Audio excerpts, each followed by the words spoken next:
17 വർഷം കൊണ്ട് 10,000 രൂപയിൽ നിന്ന് നേരെ ലക്ഷത്തിലേക്ക് പറഞ്ഞു വരുന്നത് സ്വർണത്തിന്റെ അഥവാ യെല്ലോ മെറ്റലിന്റെ കുതിപ്പിനെ കുറിച്ചാണ്. ആരെയും ഞെട്ടിച്ച ആ വളർച്ചയെക്കുറിച്ച്. ഇങ്ങനെ ഒരു ചെറിയ കാലയളവ് കൊണ്ട് ഇത്ര വലിയൊരു കുതിപ്പിന് എന്താകും കാരണമായിട്ടുണ്ടാവുക? ചിന്തിച്ചിട്ടുണ്ടോ? വിശദമായി പരിശോധിക്കാം. സ്വാഗതം ഇൻഡെപ്തിലേക്ക്.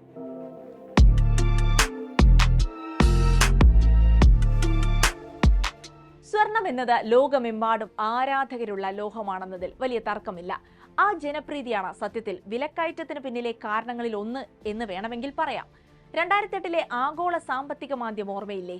ആഗോള സാമ്പത്തിക പ്രതിസന്ധി ലോകമെമ്പാടുമുള്ള വിപണികളിലും വ്യവസായങ്ങളിലും നയരൂപീകരണങ്ങളിലും വലിയ പുനർവിചിന്തനങ്ങൾക്ക് വഴിയൊരുക്കി. ആ പുനർവിചിന്തനമാണ് സ്വർണത്തിന്റെ തലവര മാറ്റിയത്.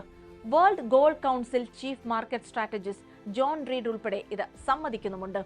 ആ കാലയളവിലായിരുന്നു സ്വർണത്തിന്റെ വില ആദ്യമായി 10,000 രൂപ കടക്കുന്നത്. 17 വർഷവും 1 മാസവും പിന്നിടുമ്പോൾ അതിന്റെ എത്തി നിൽക്കുന്നത് 1 ലക്ഷത്തിലാണ്. 2008 ശേഷം സ്വർണത്തിനുള്ള ആവശ്യക്കാർ ഗണ്യമായി ഉയർന്നു. US ഡോളറിന്റെ അടിസ്ഥാനത്തിൽ പരിശോധിച്ചാൽ 2008 സ്വർണ്ണവില 5.6% വർദ്ധിച്ചതെങ്കിൽ 2009 അത് 23.4%, 2010 29.5% എന്നിങ്ങനെയായിരുന്നു യഥാക്രമം വർധന. സ്വർണം ഒരു വിശ്വാസ്യതയുള്ള നിക്ഷേപമായി മാറിയതായിരുന്നു അതിനു പിന്നിലെ കാരണം. ഇന്ത്യയിൽ വെറും 3 വർഷം കൊണ്ട് 21,000-ത്തിലേക്കാണ് എത്തിയത്. സെൻട്രൽ ബാങ്കുകൾക്ക് പുറമെ ആളുകളും നിക്ഷേപം എന്ന നിലയിൽ സ്വർണം വാങ്ങിക്കൂട്ടാൻ ആരംഭിച്ചു. ഇന്ത്യയിലെ കാര്യവും വ്യത്യസ്തമായിരുന്നില്ല, പ്രത്യേകിച്ചും കേരളത്തിൽ.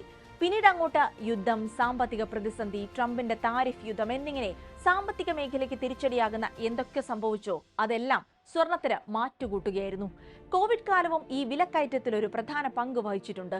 ഈ വിലക്കയറ്റം മറ്റൊരു തരത്തിൽ ജനങ്ങളെയും കൂടുതൽ സ്വർണം വാങ്ങാൻ പ്രേരിപ്പിച്ചു. ഈ വാങ്ങിക്കൂട്ടൽ സ്വാഭാവികമായും സ്വർണത്തിന്റെ ആവശ്യകതയും വർദ്ധിപ്പിക്കുകയായിരുന്നു. കഴിഞ്ഞ കുറച്ചു വർഷങ്ങൾ എടുത്താൽ യുക്രൈൻ യുദ്ധം, ഗസയിലെ അധിനിവേശം എന്നിങ്ങനെ ആഗോള ഭൗമരാഷ്ട്രീയത്തെ തന്നെ പിടിച്ചുകുലുക്കിയ നിരവധിയായ സംഭവ വികാസങ്ങളായിരുന്നു. അതെല്ലാം സ്വർണ്ണവിലയെ ബാധിച്ചിട്ടുണ്ട്. രൂപയുടെ മൂല്യമിടിഞ്ഞതാണ് സ്വർണ്ണവില വർദ്ധിച്ചതിന് പിന്നിലെന്നൊക്കെ പറയാറുണ്ടെങ്കിലും കേന്ദ്ര ബാങ്കുകളുടെ സ്വർണ്ണ ശേഖരത്തിലെ വർധനയാണ് പിന്നിലെ പ്രധാന കാരണമെന്നാണ് വിദഗ്ധർ ചൂണ്ടിക്കാട്ടുന്നത്. 3 വർഷം തുടർച്ചയായി 1000 ടണ്ണിൽ കൂടുതൽ സ്വർണമാണ് ലോകമെമ്പാടുമുള്ള സെൻട്രൽ ബാങ്കുകൾ വാങ്ങിക്കൂട്ടിയത്. ഇത് 2026 തുടരുമെന്നാണ് JP മോർഗൻ പോലെയുള്ള ഇൻവെസ്റ്റ്മെന്റ് ബാങ്കിംഗ് ഭീമന്മാർ പ്രവചിക്കുന്നതും. കോവിഡിന് മുൻപ് ശരാശരി 400 മുതൽ 500 ടണ്ണിനിടയിലായിരുന്നു ഈ വാങ്ങിക്കൂട്ടൽ. അവിടെ നിന്നാണ് സെൻട്രൽ ബാങ്കുകളുടെ വാങ്ങിക്കൂട്ടലിലെ വലിയ വർധന. ഭൗമരാഷ്ട്രീയ അപകട സാധ്യതകളാണ് സെൻട്രൽ ബാങ്കുകളുടെ സ്വർണത്തോടുള്ള താല്പര്യത്തെ നയിക്കുന്നത്. US ഡോളറിലായിരുന്നു നേരത്തെ കരുതൽ നിക്ഷേപമെങ്കിൽ ട്രംപിന്റെ വരവോടെ അതിലും മാറ്റമുണ്ടായി.